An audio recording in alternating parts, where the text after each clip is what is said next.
আসসালামু আলাইকুম রহমতুল্লাহি ওবরকাতুহু। সম্মানিত দর্শক, জামাতের আমির ডক্টর শফিকুর রহমান সাহেবের একটি বক্তব্য এখন সামাজিক মাধ্যমে ভাইরাল হয়ে ঘুরে বেড়াচ্ছে। বক্তব্যের দুটো অংশ। যে অংশটি প্রচারিত হচ্ছে, জামাত বিরোধীরা যেটি প্রচারণা করছে সেই প্রসঙ্গটি আগে বলে নেই। সেখানে ডক্টর শফিকুর রহমানকে বলতে দেখা যাচ্ছে যে উনিশশো আমরা অতীতে ভুল করেছি। আমরা আবার বলছি, উনাকে বলতে শোনা যাচ্ছে আমরা অতীতে ভুল করেছি, আপনাদের প্রতি জুলুম করেছি, অত্যাচার করেছি। এজন্য আপনাদের কাছে করজোরে ক্ষমা প্রার্থনা করি। আপনারা আমাদেরকে মাফ করে দেন। আমাদেরকে একটিবারের জন্য সুযোগ দেন। আমাদেরকে ভোট দেন। আমাদেরকে ক্ষমতায় আসার একটা সুযোগ করে দেন। ব্যাস। এই যে বক্তব্য, এই বক্তব্য নিদারুণভাবে মুহূর্তের মধ্যে ভাইরাল হতে থাকে এবং ২-৩টে পত্রিকা বা ইন্টারনেট প্রোটোকলের যে মাধ্যমগুলো রয়েছে, গণমাধ্যম, তারা এটা প্রচার করতে থাকে এবং সবাই বলার চেষ্টা করছেন যে জামাতের আমির ১৯৭১ সনের জন্য এইভাবে প্রকাশ্যে করজোড়ে ক্ষমা চাচ্ছেন এবং তারা রাষ্ট্র ক্ষমতা আসার জন্য ভোট প্রার্থনা করছেন। কেউ কেউ বলার চেষ্টা করছে যে এটা ভালো, খুবই ভালো হয়েছে। আবার কেউ কেউ বলার চেষ্টা করছে যে এতকাল পরে বোধোদয় হলো এবং তারা কতটা ক্ষমতায় লোভী যে ১৯৭১ সনে তারা যেভাবে খুন, জখম, রাহাজানি, ধর্ষণের যে অভিযোগ তাদের বিরুদ্ধে রয়েছে, এখন এটা মুখে মুখে বললেই আমরা মাফ করে দেব। কালকে যদি শেখ হাসিনা এসে বলে যে আমাদেরকে মাফ করে দেন, এই আমাদের বিরুদ্ধে যে খুনের অভিযোগ হয়েছে, করজোড়ে মাপ চাচ্ছি, তো সেখানে আমরা ১৪০০ খুনের অভিযোগ, সেই ১৪০০ খুনের অভিযোগকে আমরা কিভাবে দেখব যেখানে ৩০ লক্ষ খুনের ব্যাপারে জামাতের আমিরকে আমরা ক্ষমা করে দিচ্ছি, তাহলে তো শেখ হাসিনাকে ক্ষমা করে দিতে হবে। এই ধরনের কথাবার্তা যখন তুঙ্গে, ঠিক সেই সময়টিতে জামাতের পক্ষ থেকে বলা হলো যে আসলে এটা ছিল একটি বক্তব্যের খণ্ডিত অংশ। জামাতের আমির আওয়ামী লীগের সমালোচনা করতে গিয়ে তারা এই বক্তব্য তিনি কোট করেছেন শেখ হাসিনার বক্তব্য। সেখানে শেখ হাসিনা যখন ক্ষমতা আসতে চেয়েছিলেন, এটি সম্ভবত সেই ১৯৯১ বা ১৯৯৬ সনের শেখ হাসিনার বক্তব্যগুলোর যে কোনো একটা বক্তব্য হতে পারে। তো ওই সময়টিতে মানুষের ধর্মপ্রাণ মুসলমানদের হৃদয় এবং মন বিগলিত করার জন্য, অথবা দেখা বলা হয় মানুষদেরকে এই ধর্মভিত্তিক রাজনীতির দিকে আকৃষ্ট করার জন্য শেখ হাসিনা এবং আওয়ামী লীগ কতগুলো ন্যারেটিভ চালু করেছিল। তখন শেখ হাসিনা মক্কা শরীফে গিয়েছিলেন উমরা করার জন্য। উমরা থেকে ফিরে এসে তিনি অনেকটা হিজাবের কায়দায় মাথায় পট্টি পরেছিলেন, মাথায় চুলগুলো ঢেকে রাখার জন্য কালো হিজাব পরে তারপর তিনি ঘুমটা দিয়েছিলেন। তারপর তার কিছু ছবি তসবিহ হাতে মোনাজাত করছেন তিনি, বা তসবিহ হাতে নিয়ে ঘুরছেন, এরকম কিছু ছবি তখন ওই সময়টাতে, তখন তো সামাজিক মাধ্যম ছিল না, পত্রপত্রিকায় বেশ ভাইরাল হয়েছিল।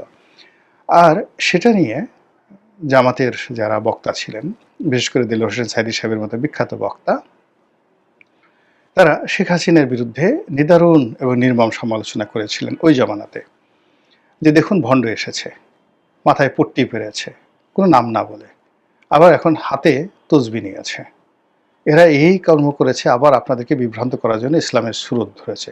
নিদারুণ সব নির্মম সমালোচনা সেই সময় শেখ হাসিনার বিরুদ্ধে করা হয়েছিল এবং তার ধর্ম, কর্ম, তসবি, তাহালিল সব কিছুকে মনে করা হতো যে এ হাল তেরা চাল হ্যায়, মকসুদ তেরা মাল হ্যায়, লাখো কো আন্ধা কর দিয়ে। এবং জামাত দীর্ঘদিন ধরে তাদের যে সকল গুণী ওয়াজিন, আমি গুণী বলছি এই অর্থে যে ওয়াজের ময়দানে তারা একটা আর্ট তৈরি করে ফেলেছিলেন, যে সমাজের যে জায়গাগুলোতে মানুষ খুব বেশি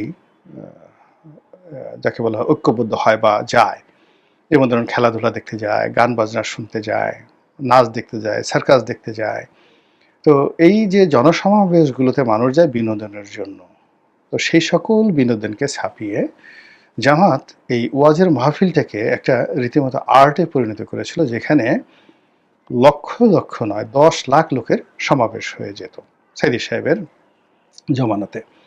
এবং এই প্ল্যাটফর্মগুলো ঠিক সেই সময় থেকে তারা মানে কোরআনের আলোচনা হতো একটা অংশ, আওয়ামী লীগকে গালাগালি করা হতো আরেকটি অংশে, ভারত বিরোধী একটি মনোভাব জাগিয়ে তোলা হতো এবং খুব সুকৌশলে ইসলামাইজেশন, পাকিস্তান, মুক্তিযুদ্ধ এই বিষয়গুলো নিয়ে একটা ভিন্ন ন্যারেটিভ তৈরি করা হতো।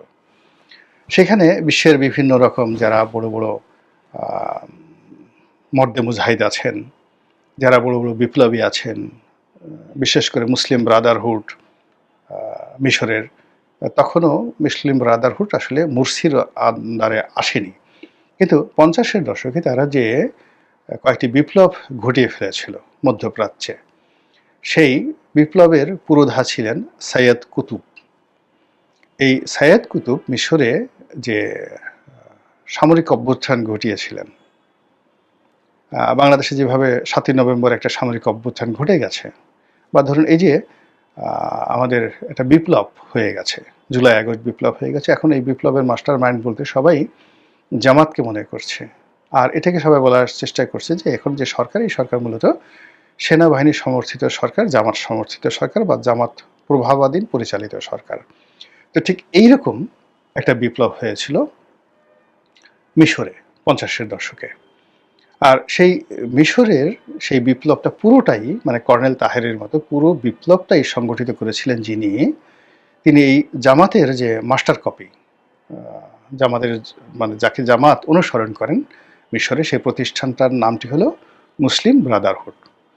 তখন মুসলিম ব্রাদারহুডের যে আধ্যাত্মিক নেতা, বাংলাদেশে যেমন জামাতের আধ্যাত্মিক নেতা গোলাম আজম, তারপরে পুরো জামাত এশিয়া সাবকন্টিনেন্টে জামাতের যে পুরোধা প্রতিষ্ঠাতা আবুল আলা মওদুদী, তদ্রূপ এই মুসলিম ব্রাদারহুড, পুরো মধ্যপ্রাচ্যের যে মুসলিম ব্রাদারহুড, এটার যে আধ্যাত্মিক নেতা তার নাম ছিল সৈয়দ কুতুব। তারা মানে জামাত এবং মুসলিম ব্রাদারহুডের সব মানুষ মনে করেন যে সৈয়দ কুতুব ছিলেন জীবন্ত অলি, টাটকা অলি, এবং তিনি নানা রকম অলৌকিক কাণ্ড ঘটাতে পারতেন।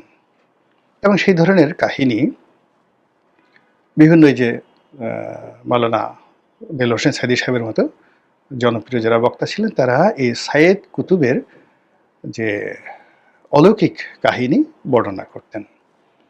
তো আমরা ইতিহাসে আসি, সেই কাহিনীগুলো না বলে সেই সৈয়দ কুতুবের সঙ্গে গামাল আব্দেল নাসের, যাকে বলা হয় কলিকালের মানে আধুনিক কালের ফেরাউন, আমরা বাংলাদেশে যেমন ফেরাউন শব্দটা নেতিবাচক অর্থে ব্যবহার করি, মিশরে কিন্তু ফেরাউন is a dignity, it's a power, it's accreditation. ফেরাউন শব্দটাকে তারা সব মর্যাদার সাথে দেখে। এই জন্য গামাল আব্দেল নাসেরকে বলা হয় এ যুগের মিশরীয় জাতির পিতা। আর মিশরীদের সর্বকালের জাতির পিতা বলা হয় সেই আমরা যে ফেরাউনকে গালাগালি করি, রামসিস দ্য সেকেন্ড, তাকে। তো সেই গামাল আব্দেল নাসেরের সঙ্গে সৈয়দ কুতুবের দ্বন্দ্ব সংঘাত শুরু হলো, এবং দ্বন্দ্ব সংঘাতের পরে সেই গামাল আব্দেল নাসের সৈয়দ কুতুবকে গ্রেপ্তার করেন এবং তাকে ফাঁসি দেন।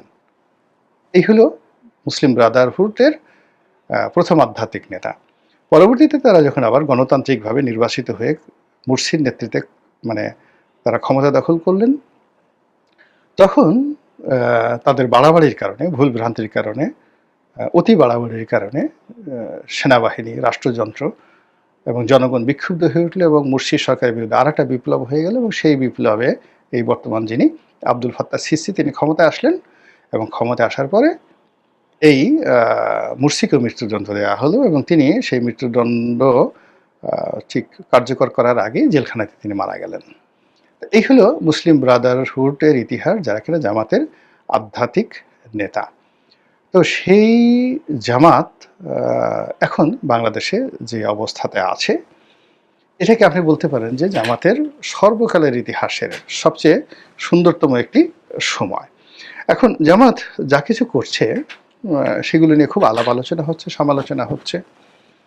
ঠিক যেভাবে মুসলিম ব্রাদারহুডকে নিয়ে 50-এর দশকে হতো, যেভাবে মুরসিকে নিয়ে, সৈয়দ কুতুবকে নিয়ে আলাপ আলোচনা হতো এবং তাদের যে ধরনের প্রভাব প্রতিপত্তি ছিল, এখন জামাতের আমির বাংলাদেশের রাজনীতিতে অমনি গুরুত্বপূর্ণ ব্যক্তি। তো সেই গুরুত্বপূর্ণ ব্যক্তির একটি বক্তব্য, সেই বক্তব্যকে নিয়ে ট্রল হচ্ছে যে তিনি অতীতের সমস্ত ভুল স্বীকার করে এখন তিনি ভোট প্রার্থনা করছেন, ক্ষমা চাইতে আসছেন। তো এই কথা যখন প্রচারিত হয়ে গেল খুব অল্প সময়ের মধ্যে, জামাত যেহেতু এখন ক্ষমতাধর, তারা সেই পত্রিকাগুলোকে চ্যালেঞ্জ জানালেন যে আমরা তো এই কথা বলিনি। আমাদের আমির যেটা করেছে সেটা হলো তিনি ভোটের ময়দানে কথা বলেননি। তিনি আওয়ামী লীগের সমালোচনা করতে গিয়ে, স্যাটায়ার করতে গিয়ে শেখ হাসিনাকে উদ্দেশ্য করে যে কথা বলেছেন যে একটি দল, তারা বারবার জনগণের সঙ্গে প্রতারণা করেছে, তারা বিভিন্ন সময় ক্ষমতা আসার জন্য ইসলামকে ব্যবহার করেছে, তসবিহকে ব্যবহার করেছে, দাড়িকে ব্যবহার করেছে। তারপর শেখ হাসিনা ওই কথাগুলো বলেছিলেন ক্ষমতা আসার আগে যে আমরা আপনাদের প্রতি জুলুম করেছি, ভুল করেছি, মাপ চাই, আমাদেরকে একটিবারের জন্য সুযোগ দেন, আমরা ক্ষমতায় আসতে চাই, ক্ষমতায় এসে আপনাদের এই করবো। তো এই কথাটাই মূলত তিনি বলেছেন শেখ হাসিনাকে উদ্দেশ্য করে, শেখ হাসিনার বক্তব্য, আর সেটাকে জামাতের বক্তব্য হিসেবে চালানো হচ্ছে। ভালো কথা। এখন মানে ডবল রোল চলছে, মানে যারা জামাত বিরোধী লোক তারা সেই আগের যে ভিডিওটি ওটিকে বারবার শুধু রিউইন্ড করছেন, ওটাকে বারবার শুধু চালিয়ে দেওয়ার চেষ্টা করছেন এবং যা মুখে আসে সেই কথা বলে জামাতের আমিরের 14 গোষ্ঠী উদ্ধার করছেন। দ্বিতীয় যে গ্রুপটি আছে সেই গ্রুপটি আবার এই যে ওনাদের যে আসল বক্তব্য, মূল বক্তব্য যে তিনি শেখ হাসিনাকে উদ্দেশ্য করে কথা বলেছেন, এটাকে বাজানোর চেষ্টা করছে, কিন্তু অতটা সফল হতে পারছে না। জামাত বিরোধী শক্তি বা জামাত বিরোধী যে বট বাহিনী, এখন ইদানিং তারা জামাতের যে বট বাহিনী তাদের সাথে অনেক অনেক শক্তিশালী হয়ে পড়েছে। তো ফলে তারা এখন এই যাকে বলা হয় এই জিনিসটা চালাচ্ছে। আর ওই যে জামাতের লোক যেটা প্রচার করছে যে এটা তাদের বক্তব্য নয়, তার এগেনস্টে আবার নতুন ন্যারেটিভ দাঁড়া করাচ্ছে যে ছি ছি ছি, শেখ হাসিনা তো তবু ভালো হওয়ার জন্য আশা প্রকাশ করেছিলেন, জামাতের কি সেই তকদির হবে না? জামাতকে কি আল্লাহ হেদায়েত দেবে না? তারা কি কোনোদিন ভালো হবে না? তারা ৭১ যে কাজগুলো কর্ম করছে সেটার উপরে কি তারা সারা জীবন থাকবে? আরও একদল মানে যে বলছে যে যুদ্ধের ময়দানে যেভাবে ওহুদের যুদ্ধে আবু জাহেল নিহত হয়েছিলেন এবং মরার সময় তিনি তার ঘাড়টা সোজা রাখতে চেয়েছিলেন। তো জামাতের অবস্থা কি? জামাত এই সময়টিতে এসে তাদের মন কি একটু নরম হবে না? কোনো অনুশোচনা আসবে না? তারা কি সারা জীবন এইভাবেই থাকবে? এই কথাগুলো বলে যাচ্ছে। দ্বিতীয় বলার চেষ্টা করছে যে জামাত কি ভুল স্বীকার করবে না? মানে প্রথমত ভালো হবে না, আর দ্বিতীয়ত ৭১ যে তাদের যে ভুল ভ্রান্তিগুলো ছিল সেগুলো কি তারা স্বীকার করবে না? এরা কি সারা জীবন এইভাবেই হয়ে যাবে? নিজেরা শত ভুলের মধ্যে ৩০ লক্ষ শহীদ, এটা নিয়ে তাদের কোনো অনুশোচনা নাই। ২ লক্ষ মা বোন, এটা নিয়ে কোনো অনুশোচনা নাই। বরং তারা বলার চেষ্টা করছে যে ৩০ লক্ষ তো দূরের কথা, ২,০০০ও হয় নাই। ভালো, ২,০০০ যদি খুন না হয়ে থাকে, ১৪০০ চেয়ে মানে ২,০০০ও খুন হয়নি, তো ১৪০০ চেয়ে তো বেশি হয়েছে। তো সেটা নিয়ে তো তাদের কিছু একটা বক্তব্য থাকা দরকার। এরপরে ধর্ষণ নিয়ে, ২ লক্ষ মা বোনের ধর্ষণ নিয়ে জামাতের বক্তব্য হলো যে না, জামাতের লোক ধর্ষণ করেনি, জামাতে কোনো লোক রাজাকার ছিল না, রাজাকার আলবদর এটা অন্য একটা লোকজন ছিল, এরা আর যা করতো এরা মুসলিম লীগ করতো, আওয়ামী লীগের অনেক লোক রাজাকার ছিল, জামাতের লোক কোনোদিন রাজাকার ছিল না। এই কথাগুলো এখন অনেকে বলার চেষ্টা করছেন। তো এই যে ন্যারেটিভ, একটার পর একটা ন্যারেটিভ তৈরি হচ্ছে, it means we are not in the right way, আমরা সঠিক পথে নেই। যখন মানুষ সঠিক পথে থাকে তখন তার মধ্যে অনুশোচনা তৈরি হয়, মানে যারা অন্যায় করে তারা অনুশোচনা করে, ক্ষমা চায়, মাপ চায়, অন্তর থেকে চোখের পানি ফেলে মাপ চায়, when they are in right track, হিদায়া যেটা বলা হয়। আর মানুষ যখন, জনগণ যখন রাইট ট্র্যাকে থাকে তখন তাদের মধ্য থেকে প্রতিহিংসা দূর হয়ে যায়, তারা ক্ষমা করতে চায়, বারবার ক্ষমা করতে চায়, ক্ষমা করার জন্য পাগল হয়ে যায়। আপনি যদি মোহাম্মদ রসুল্লাহ সাল্লাহ সাল্লামের দুটো ঘটনা দেখেন, একটি ঘটনা হুনায়নের যুদ্ধ, আর একটি ঘটনা মক্কা বিজয়।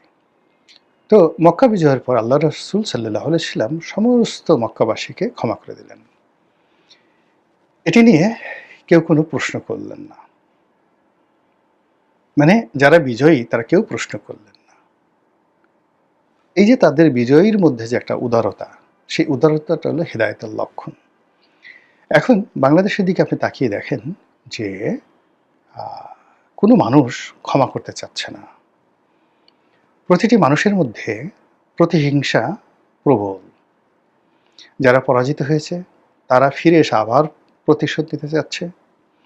যারা বিজয়ী হচ্ছে তারা মনে করছে আমাদের বিজয় অসম্পূর্ণ, আমাদেরকে আরও বিজয়ী হতে হবে, এবং পরাজিতের উপর আমরা যে প্রতিশোধ নিয়েছি এটা পরিপূর্ণ হয়নি, আমাদেরকে আরও বেশি বেশি প্রতিশোধ নিতে হবে। অনেক বিপ্লবী বলার চেষ্টা করছেন যে আমাদের যখন ক্ষমতা ছিল তখন আমরা অনেকের বাড়িঘর আক্রমণ করিনি, এটা আমরা ভুল করেছি, অনুশোচনা করেছি, আমাদের উচিত আবার সুযোগ আসলে আরও বেশি করে প্রতিশোধ নেওয়া। এই যে এটা ধুরন্ধর সমাজ ব্যবস্থা চালু হয়ে গেছে, প্রত্যেকটা মানুষের মধ্যে প্রতিহিংসার আগুন দাউ দাউ করে জ্বলছে। ঘৃণা অতীতের যে কোনো সময়ের চেয়ে বেশি আমাদের সমাজে দেখা যাচ্ছে। অনুশোচনার পরিবর্তে ঠাট্টা, মশকারিয়া, টিটকারি এগুলো বেড়ে যাচ্ছে। এবং কওমে লূত জমানাতে আপনারা দেখেছেন যে তারা ফেরেশতাকে পর্যন্ত আক্রমণ করতে গেছে এবং ফেরেশতার রূপ যৌবন নিয়ে তারা ঠাট্টা মশকরা করছে। আমাদের এই সমাজে এখন সম্মানিত মানুষ, অসম্মানিত মানুষ, মজলুম, জালেম সবার মানে একটা ইকুয়াল স্ট্যাটাস চলে এসছে, এবং যে যার মতো করে যে মাঠ গরম করছে, যে ঘাট গরম করছে, সামাজিক মাধ্যমগুলোর উপর হামলে পড়ছে, অকথ্য অশ্রাব্য ভাষায় গালাগাল করছে, যে যেটা বলেনি, যেমন জামাতের আমি যেটা বলেন তাকে দিয়ে সেটা বলানো হচ্ছে, যার জন্য যেটা প্রযোজ্য নয় সেই ঘটনাগুলো ঘটে যাচ্ছে। তার প্রেক্ষিতে আমরা সবাই মজলুম হয়ে পড়েছি, স্বয়ং জামাতও মজলুম হয়ে পড়েছে, স্বয়ং জামাতের আমিরও মজলুম হয়ে পড়েছেন, অন্য সবাই। কাজে এই অবস্থা থেকে, এই শ্বাসরুদ্ধকর অবস্থা থেকে রক্ষা পাওয়ার জন্য আমাদেরকে সবাইকে ভালো মানুষ হতে হবে, তওবা করতে হবে, ফিরে যেতে হবে সেই নিজের কুকর্মের দিকে। আমি কি কি অন্যায় করেছি, অন্য কি করলো সেটা দরকার নেই, আমি কি করেছি, সারা জীবন যে পাপ আচার করেছি, আমার পাপের কারণে এই জমিনে আল্লাহ এই গজব নাজিল করেছেন কিনা, এই জন্য আল্লাহর দরবারে কান্নাকাটি করতে হবে। ব্যক্তি পর্যায়ে যখন এই অনুশোচনাটা চলে আসবে তখন আল্লাহ রব্বুল আলামিন হয়তো দয়া করতে পারেন, আমাদেরকে একজন ভালো নেতা দান করতে পারেন। আসসালামু আলাইকুম ওয়া রাহমাতুল্লাহি ওয়া বারাকাতুহু।